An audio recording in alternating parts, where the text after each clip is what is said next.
this terrorist? What makes you so valuable to him? This bastard tried to destroy me tonight, but he failed.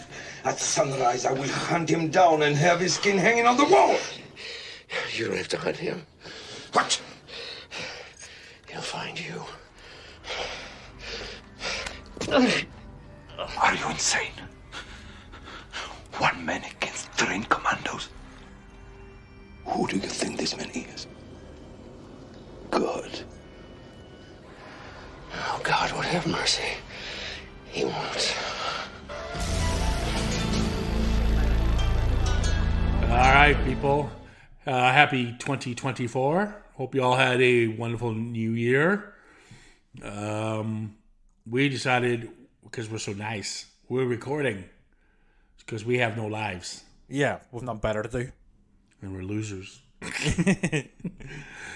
And we're also prepared to make sacrifices for you, the listeners. That's right. But most likely you've all seen this one. But no, listen, we talked about doing Back to the Future, which we will be doing this week. Well, not this week, but later on in the month. But it got us reflecting on some of the other films we've done, but we never really followed up with them and finished them. So we want to clean up some retrospectives, and what better way to do that in the new year than with our boy Stallone, finish up the Rambo. Yep. And so we talked First Blood. Obviously, that was a couple years back. Obviously, it's a wonderful film. We all enjoy it. By far, I quite frankly think it's his best work. And then we did Rambo 2. Despite it going way over the top compared to what the first one was, because of James Cameron's influence in some of the screenwriting, it does have that statement in there, or kind of at least follows the journey Stallone was taking. Yeah, of being like, it was thematically, it was the same sort of issues in a way. I know there's a lot of mindless action going on at the same time and silliness, but at the same time there's still that core sort of mistreatment of the Vietnam veterans there. Yeah, well, and that's where it gets the pass, because here's a man coming back from Vietnam and the way he was treated by the civilians, quite frankly. Yeah. And now he's going to supposedly go, well, he's not supposed to see any POWs, but when he does, he's told, ignore them, come back. Just take photos. Just take photos. So now the government is hiding the atrocity that happened over in Vietnam. So that's kind of where that was going, and that's kind of his full circle story, technically, being able to save the POWs at the end of that, with him being an ex-POW himself. So where could they go with the Rambos? Afghanistan? Yeah, where can we go? We go to a budget of $63 million is where you go. Yep. And the last one, Rambo 2, cost $15. This is what was apparently the most expensive film ever made at the time. Yeah, and it was a bomb. Boom, boom, boom, boom. Did it bomb? Yes, it made only $53 million in the U.S. And so, and when you count European numbers and so forth, world numbers, it profits, but that's not really how it works. The U.S. has to profit for the company to really see a profit. Yes. And that's pretty much why you never saw a Rambo movie for quite a few years, which we'll be getting to soon here. But where to go with this one? I remember seeing this in the theater, and I remember it was stupid as fuck because it was completely outside the box of what we're used to. We kind of talked about this with Rocky IV. Now, Rocky IV is a decent little film, but Jesus, come on, it's laughable. Yeah. It's an MTV montage. You gave us Dolph and Drago and the gang, so it had. This is very much the companion piece to Rocky IV to me. Yeah, and that's where I'm going with this. So, but the problem with that, when you look at the source material, Rocky 1, 2, and 3, very character-driven films. Then you give us Rocky 4, which is not. You kind of take it's not really part of the Rocky collection, if that makes sense. If you took it out, you called it Boxing Man, it would have been, it's awesome. Boxing Man ends the Cold War. Yes, but if you put that Before Army against, Man ends Cold War. if you put that against the other Rockies, it doesn't really follow. It's quite preposterous. So where do I go with this one? This is before I started watching this again, because I know, but you know what? Maybe it does get a pass on. Maybe it is a Rambo film, and the reason I say it is a Rambo film is because there isn't 3 sequels before this that were all grounded like the Rockies were. This actually, each film gets a little more ludicrous. Ridiculous. So technically, you can get away with being a Rambo film. So this one we got Peter McDonald. He was, competent director. He's done so and so here and there. Very, very competent cameraman. That's pretty much what his where his background is. And he shot Rambo 2. So, he wasn't why the not? original director here on Rambo 3? No, Russell McCauley quit. Yes. But, yeah, so I'm okay. You keep it in the family. The guys, obviously, I will say this right now. The film is beautifully shot. Yeah. So there you go, Peter McDonald. Kudos to you. But I think he came in just like George P. Cosmatos came in for Rambo 2 and also for Cobra. I'm guarantee you, Stallone was more the director of these. Totally. We talked about he was going through an ego trip through a phase after Rambo 2 success. He went on this testosterone ego trip, and they all work. I mean, do you know why Russell? I always get his surname mixed up as Macaulay or Russell. Macaulay, yeah. Apparently, the reason he quit was, from what I've read anyway, was officially creative differences with Stallone. Stallone said it was because he got into an argument with him because he was hiring guys to play Russian henchmen who Stallone didn't think looked sinister enough. McDonald, the actual director of it, later says, well, he remembers it differently, where the reason that Stallone and him and Russell Macaulay, whatever it is, the reason they argued was because the Russian henchmen guys that he hired were taller than Stallone, and Stallone didn't like that. Well, Russians are tall, so it would make more sense to go that route. And actually, it would be more intimidating for him to go up against them. So he's being who knows? Who knows? But I'll go with Russell McCauley. Yeah, I'm a Stallone fan, always have been, and even with this film, I watched this as a kid. First of all, obviously, I don't think I've seen it in the cinema because it was, it was an 18 certificate slapped right on it. I saw it on video, like so many films I watched back then, as I've discussed on the podcast. But I remember being a little disappointed, and the reason being is it didn't feel quite as good as Rambo 2. Like, bear in mind, I'm 12 years old at this point, but it's, it's 80s excess, action film excess. If you can leave your brain at the door, this will work as a fun sort of Rambo action film from the late 80s. So, as Trevor gave his review there, I have a lot more to talk about. We are. So we've got Stallone, who's back, of course, as Rambo. We got Richard Crenna, bigger part this time, as Troutman. We got Zayson. He is the bad Russian guy. And we got Kurtwood Smith just as a cameo. Yes. And then we got other characters, Mosa and Masoud, yes, and so forth. Now, each Rambo film, you have a kind of a different intro to Rambo. So the first one, you had him walking the streets of America. Yep. He's trying to find his fellow soldiers. Mm-hmm. The second one,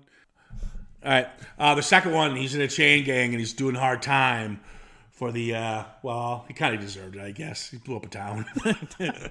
Yeah. Killed cops, wrecked the place. He didn't kill cops.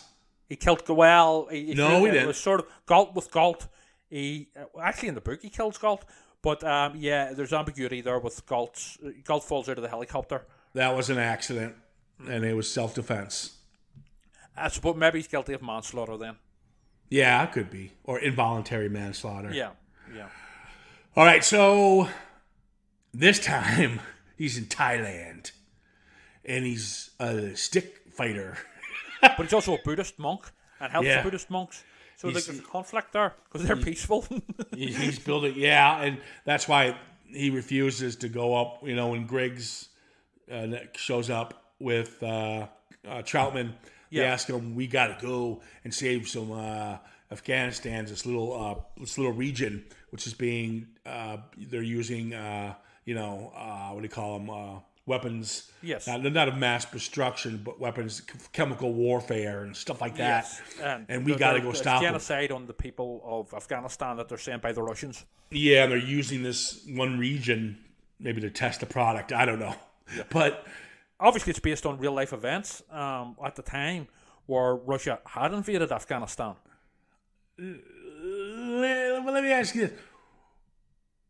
So they asked 7-year-old Troutman to lead the team. Yes, I was just going to come to that. I know what you're going to say, and I was going to say it myself. Yeah. They needed a younger actor to come in with Troutman. Yes. To go with him. Yeah. And then they maybe like Rambo's like, I'm not going, and then he leaves and Troutman gets somebody else to go with him. Only that. That's what they should have done. Yeah, not only that, Troutman, aside from his advanced age, let's just say, he shouldn't be thrown in at the deep end on a big sort of covert mission. Because don't forget, although this was a Cold War, America and Russia weren't officially at war. But anyway, not only that, with his sort of being a colonel, being this high-ranking officer, he should be in a fucking desk job telling people what to do, not fucking fucked to the other side of the world in Afghanistan in the desert. So it doesn't really make sense at all. It doesn't. And obviously, things go wrong. Yep. I mean, the minute he sits around, things go wrong. Yes. And he gets kidnapped by the baddies. Zasin. He's also that Russian bad guy is also in Army of Darkness. He plays like the English Duke type that Ice doesn't like. I don't know this guy's background at all. I didn't really bother. Yeah, he's quite a weak villain, to be fair. Well, that goes, I think, more the direction. I mean, if Russell McCulley got it right, and it sounds like he should have got it right. He did get it right. It was a tall, big fucker, like Drago. You almost see Dolph Lundgren in that role. Yeah. But he was busy fighting Russians with Red Scorpion. Yeah. Well, this is it. Think. You know what I mean?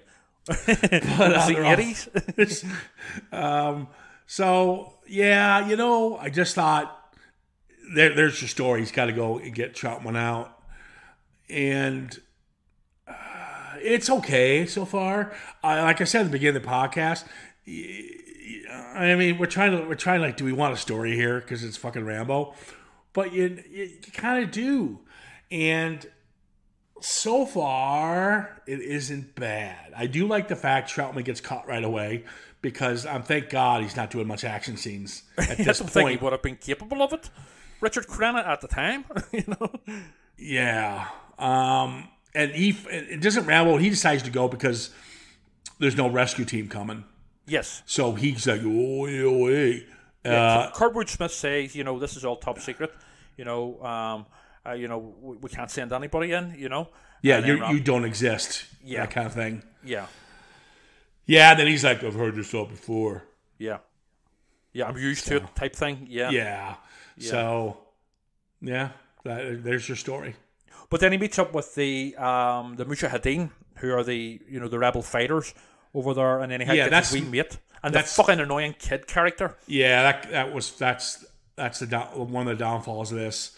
Yeah, and but you got is that Masoud? Masoud? Yes, he was the wise man that he had to find, and I'll tell you what though, they introduce a couple things this film gets right, and it actually it gets quite a bit right here. For the 63 million budget, it's impressive. Yeah, the choreography of the fights, the setup of the fighting of the the stealth stuff and the helicopters and it has a grand scale to it as well. Yes, that's what that's what I'm about to get to is where there's a shot where you see where the Russians are hiding out and they're on top of this mountain. The castle, it's like a castle, an old castle, whatnot, and you can see the helicopters flying in and out of it. It is a gorgeous little shot. You get a couple of these in the film. This is where we talked about Peter McDonald. So it is beautifully shot, and it's not amateurish filmmaking like you think you'd get.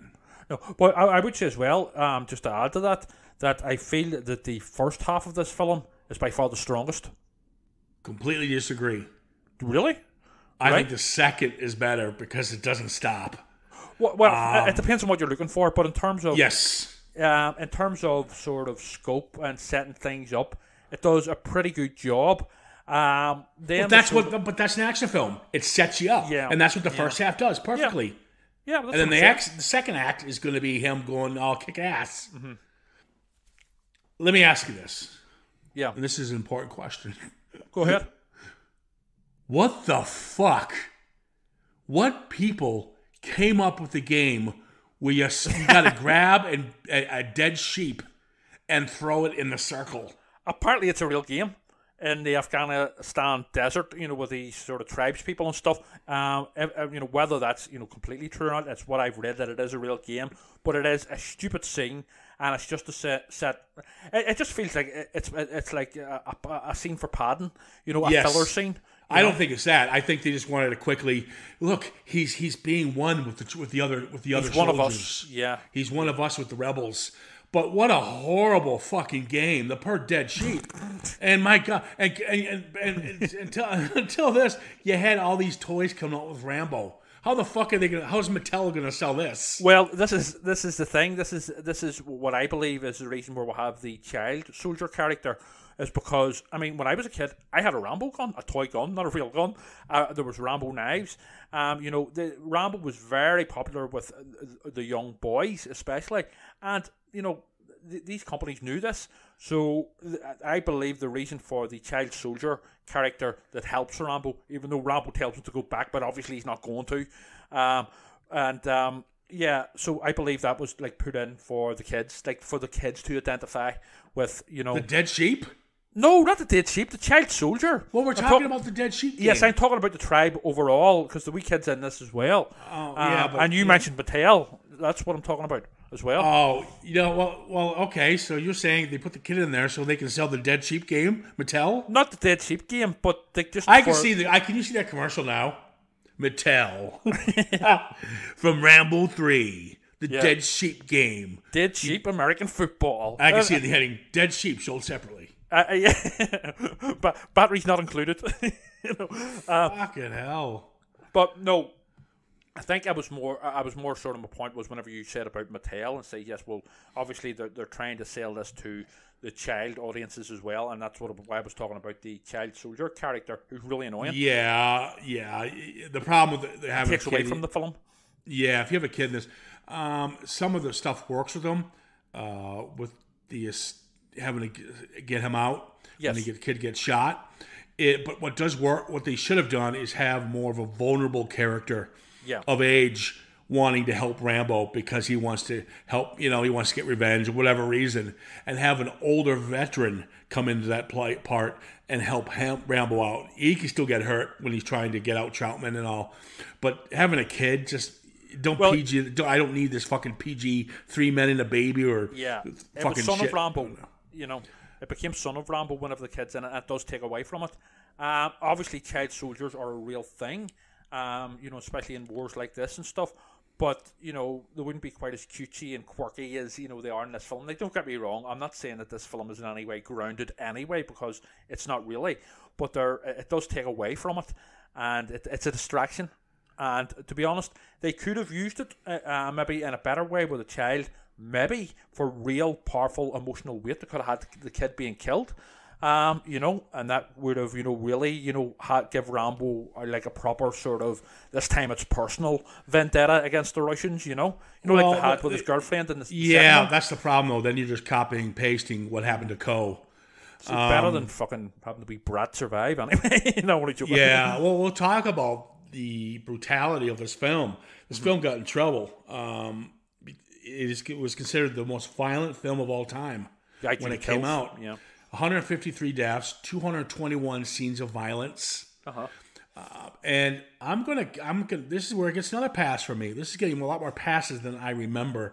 And the brutality after you play the dead sheep game. That was just for fun.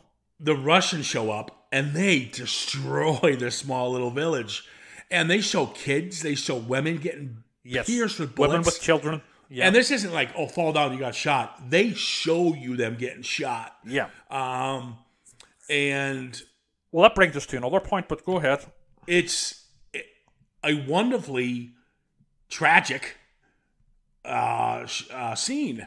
And it does play really well. And you get where Stallone now is, I'm not for Troutman now. I'm for all these people now. He's not going to sit by now and just watch this. Because he was just going to be himself, go in there, do his thing, and go. But when he sees this atrocity, he knows now this. You didn't need the kid for this. No, you just needed him to witness what we just saw. Yeah. That's all you needed. And the kid's overkill, pardon the pun. Yeah. So, but this scene sells it really well. There have been certain accusations leveled at the film. I mean, the way I see it, to me, it's an 80s over-the-top action film, and that's fair enough. Though some people have accused this and Rocky IV as being Cold War propaganda, American propaganda against the Russians, which is, it's a fair enough argument, whatever, but I see it from a different angle in that it's just an over-the-top silly. It's an over-the-top silly. I mean, yeah. At this point, Gorbachev and Reagan had really good... Yes, exactly. And not only that, when this film was released, the Russian forces had actually pulled out of Afghanistan. So it was sort of a bit of a moot point. But, I don't think that, like Gorbachev was sitting there, watching Rocky IV or watching, Rambo 3 and saying, those American bastards, let's invade them, let's hit the nuclear bomb, Yeah, because of that. I mean... You can't take it serious. All the Rambo films come from some kind of source material. Yes. That's all they did. Yes. And then you Hollywood it up. Exactly. And once they Hollywood it up, come on, can you really take it to this point? Well, you know what? See, with the series as a whole, I take the first one and the fourth one very seriously. The second one and the third one are just over-the-top action films and fun. They do exactly what they say in the tin, and I love that. And I'm a Rambo fan and Stallone fan. Always have been. But for me... Sorry, go ahead. No, it's all right. I still think the second one is a little more deeper than what people are seeing it for. We talked about that. Yes. James Cameron's story is layered there. I think there's a bit of both going on there, whereas... with this one's more just... yeah, it's more just fuck it. Let's just blow shit up and kill people. Yeah. Well, which is fair enough to me. It's fiction. It's a film, And at this point, we're coming up to the half point, and this is where the film doesn't stop. Yes. And we just got... it's... well executed, well paced. You get this horrible slaughter scene in, and then which one? There's not many. Well, the helicopter one, yes, and then the attempted escape scene was so fun. Yeah, and what I liked about it, it was stealthy, and I like my stealth Rambo. It reminds me of in the forest. Yes, it reminds me in the jungle. Yeah, so absolutely. I like what I liked better about this one. It went back to what First Blood did. You see him carving. You see him where he's putting the bombs. You see him where the traps, the booby traps. Yeah, the booby traps. You yes. see him, where he's going to put the dag or what weapon he's going to use. Everything's pre-planned. And at the same time... It's his Vietnam training being exactly. put into practice. Yeah. But he's also improvising because he'll get somewhere and he doesn't know exactly what this is. He'll look around and he'll improv. So, there is... Sorry, go ahead. This whole stealth sequence before he gets caught because of the fucking kid, and he sees Troutman. That whole scene, there's nothing going on, it's just them sneaking in, and it works. The way that's a bit of what you sort of expect from a Rambo film. I do anyway. When he's doing all the Vietnam shit that we first seen in First Blood. And so that's very much part of what Rambo does. One aspect of this film that is that we see with Rambo that I didn't like at all, and it's the only Rambo film that we get it in. Very much to my knowledge, and I know my Rambo stuff. They give Rambo a sense of humor here, which does not suit the character. It's they don't overdo it, to be fair, but there is moments where it's a blue light. What's it do? Turns blue. So that there's they're almost trying to make him an Arnie type, with the one-liners. See, I disagree. I remember that scene. He asked a question. He told him it turns blue. I know. But I don't think it was meant. I don't think it was meant to be like an Arnie line. I just think it was maybe a so it's kind of a But there's a softer couple side. of other Arnie lines, type lines later on. You know, when they're surrounded in the desert, the sort of infamous scene where Troutman goes something like, what do you reckon we should do, Johnny? But there's a line before that where Rambo goes, I think us surrounding them is out of the question, and Troutman goes, hell of a time for humor, Johnny. And it's like Rambo doesn't crack jokes. He's not really cracking jokes. I think he's just being sarcastic, serious. Like, Yeah. listen, you dumb fuck. I don't think we can surround him. Maybe he should have said that. Listen, you dumbass. We clearly can't surround. No, I don't see it as Arnie. Arnie would have really went all out for those. I thought they're very subtle. I guess you can say subtle is the best. No, they way. didn't overdo it. To be fair, but it did irk me a little, just a little. I mean, it didn't spoil anything, but it made me think this is the only film where this like sort of super depressive, sort of tortured soul character is cracking jokes. Yeah. Yeah. So the little fucker, blows the escape. Yeah. So Troutman's going to get his ass kicked. Yep. Again, though, I do like the escape to the sewer, to the water tunnel. Yes. I do love when he sets a little is it the Claymore mine? Yes. Whatever, does he do that there? I think in the tunnel or grenades or whatever it is. Well, he has them all timed to go off at the same time. Yeah. Type thing. And so it's timed well because he has everything timed. Yes. So the minute he was supposed to get Troutman out, all these things were supposed to go off to be a distraction. But unfortunately, it happened. But then he gets and I do like he gets hurt. Yes. And you needed that. It's like a bit of shrapnel goes through him or what? Yeah, but I do love the fact this is the scene in the movie where I was laughing my ass off. He cures himself again. Yeah, when he takes the bullet and he puts the gunpowder. Yeah. He pours it in the wound. And he lights it and he goes like this. I'm sorry. No matter who you are, this scene would have been more relevant if he actually passed out. Well, again, it's another Rambo trope where Rambo gets badly injured and then stitches himself back up again. He's done it pretty much in all of them. When I was a kid, I watched the Rambo films repeatedly, like many other films and and stuff. But on video, and my ma hated the Rambo films, not because she didn't like Stallone or she didn't like war films or whatever. But it's not that she didn't like Stallone personally, but she just hated the way he talked and his voice. She said she loved the music of the Rambo films. It's a Long Road and stuff, Dan Hill in the first one and stuff, and the score, just generally. But she said she just hated the sound of Stallone's voice, whatever he's doing, things like screaming after being injured or whatever, Oh, poor Stallone. I know. That's mean. I know, he's trying to fix himself up with a bullet and, with the gunpowder and shit. It's so stupid. The bullet. It's funny, But, and then you have Troutman's getting tortured by Jason again, and he goes, he's going to come find you. Yeah. And then Jason goes, who do you think this man is? God? And then Troutman goes, no. What do you say? He says, God no. would have mercy. God would have mercy. Yeah. Oh, no, it's pure 80s. And then Rambo bursts in, I think, at that point. No, or something. not yet. Yes, because that's later on. Don't forget, he's got to give... What? This is also stupid. I mean, that coal necklace is pretty valuable to him. It means something to him. Why would you give it to this little fucker? Well, I think it was like a sign that it was basically, he was retiring and the kid was going to fight on in the war against the evil Russians, and basically he needs to look, more. The kid needs to look more now than Rambo does because Rambo's basically retired and going home. Yeah, yeah, sure.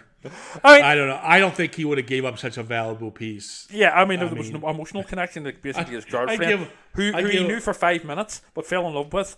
I think it would killed. I think it would have been beautiful if he broke a sheep's neck and gave it to him for the next game.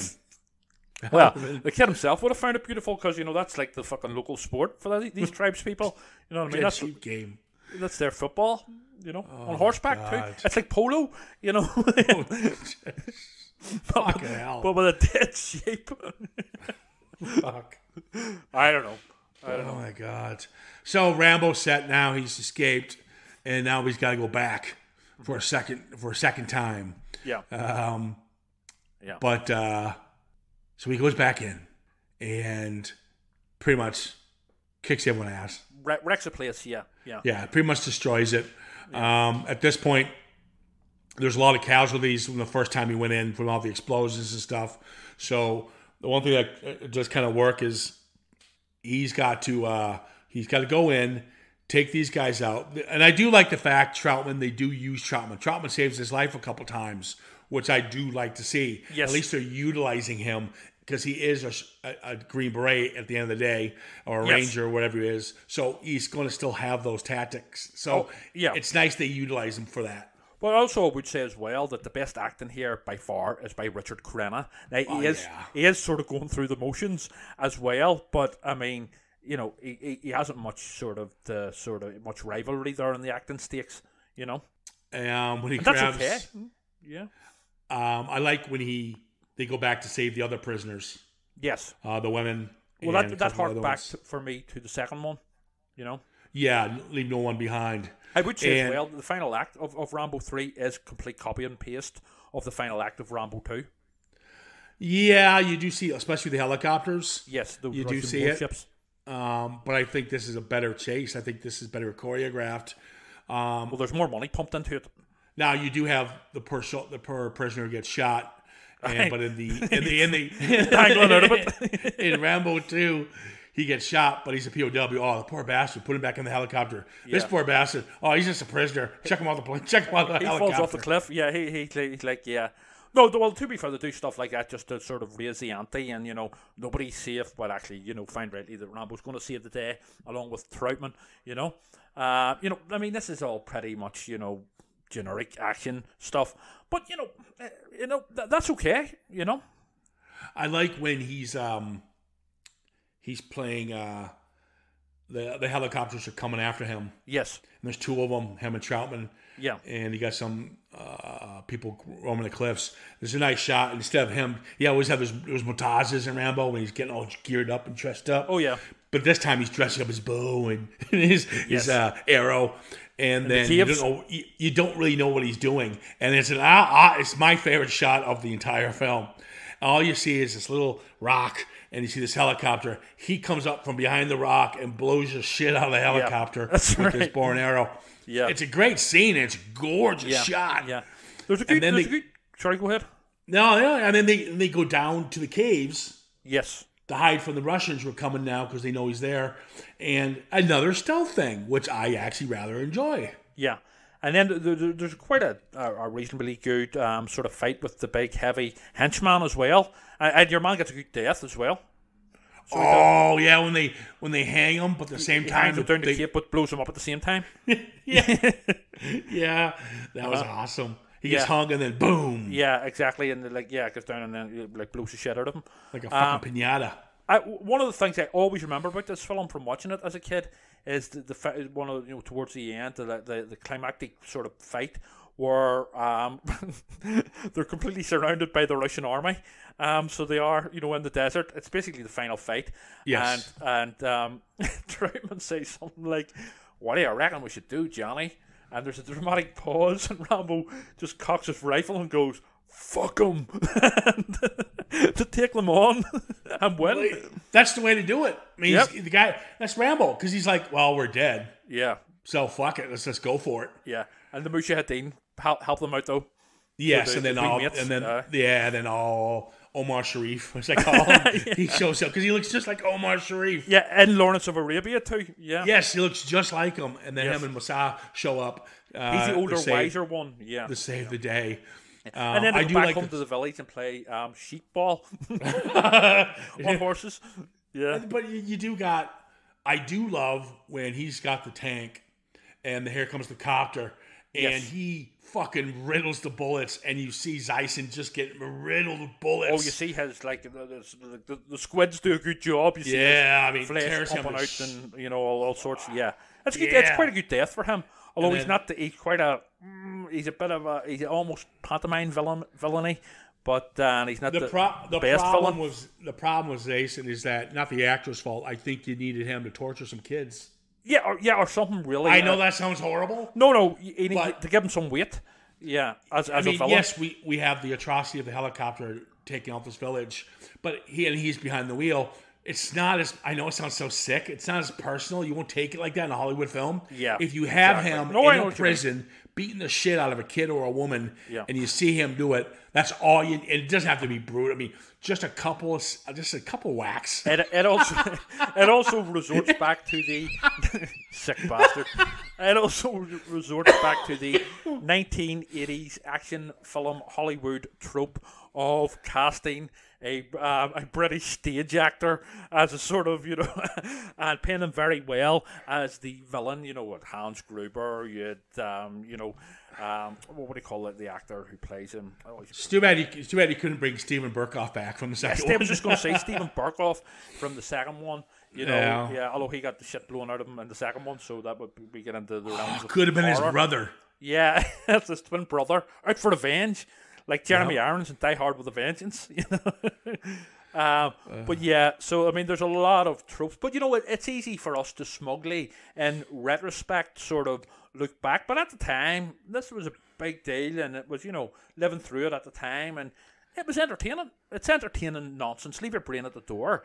But this is a thing that I'm not talking about us really, although maybe we are guilty of it.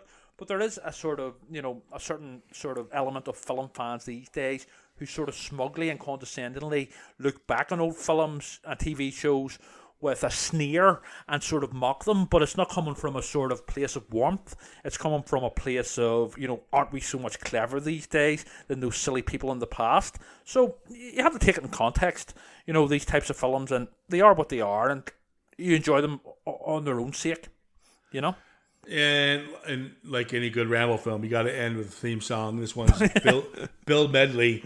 He ain't heavy. He's my brother. That's a great song by the Hollies from the 1960s. This is so bad. I mean, we just got done seeing about 130 something deaths, bunch of acts of violence, and then all of a sudden it's he ain't heavy. The road He's is my brother. long. His welfare is my concern. There's Rambo walking away. Oh no, we forgot. He's in a Jeep. No, he actually goes home. Yes.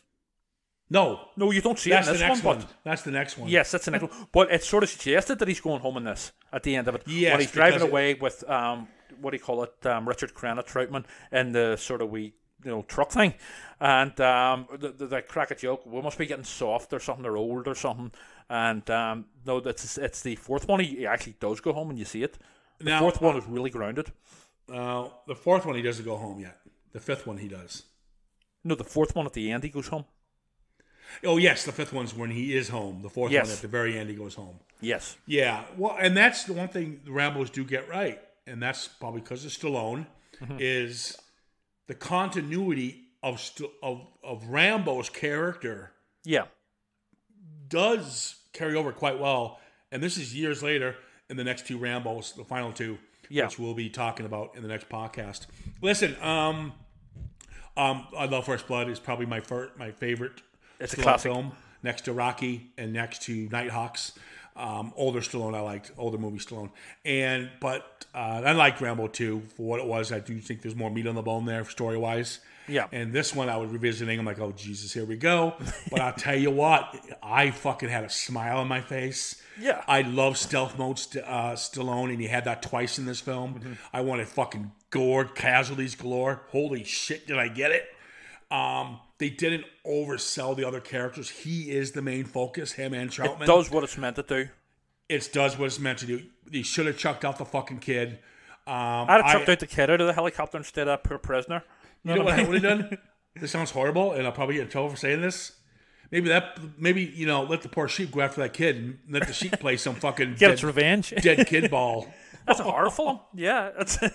Well, yeah. But at the end of the day, and this is a big one, guys. This is a big one. It doesn't sell out, and I'm in today's Hollywood, it sells out all the time. Oh, we can't show this. Oh, we can't show a dead sheep. Oh, we don't want to show that. It's a Rambo film. I'll tell you what. The one thing they got right in the 80s, and they always will, and they'll never touch it, is they will kill anything that moves. Yeah, but no, it's fiction, so it does. It's like it's it's a bit of fun silliness. Certainly I don't watch a Rambo film for its sort of political commentary. I don't watch a Rambo film because after it I want to go out and kill people and shoot them up. I watch it for escapism, and that's what this most definitely is. They don't get me wrong. First Blood and the fourth one make some very good points. Political and societal points, and they are brilliant dramas at points as well. But for Rambo 2 and 3 especially 3, this is just entertaining escapism. All right, guys, on that note, we are going to be coming back to the Rambo with Rambo, or you guys might know it over here as John Rambo. Or Rambo 4. Or Rambo 4, which doesn't make any sense because the first one was called First Blood.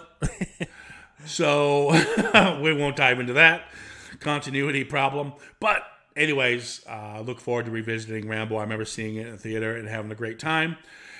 Listen, give us a shout here on Citizen Frame _podcast if you want us to do a film you're curious about, or you want to challenge us in a film we kind of badmouthed. Always give us a shout there. Or if you want to mouth off at us for laughing at sheep football, feel free. Or dead kid football. We're in trouble. No, I'll just blame you. Yeah. And then you can reach out on Facebook as well. Listen, guys, enjoy the rest of you probably some of you have nice days off. We don't. We're if we're not recording podcasts for you, we're thinking about them and preparing them for you. We never stop. Like Rambo. Yeah. Fuck that. We're the Rambo of the Rambos of the podcast world. The only time we stop is to play a good game of dead sheep ball. Yep. And don't push us. Yeah. All right, guys.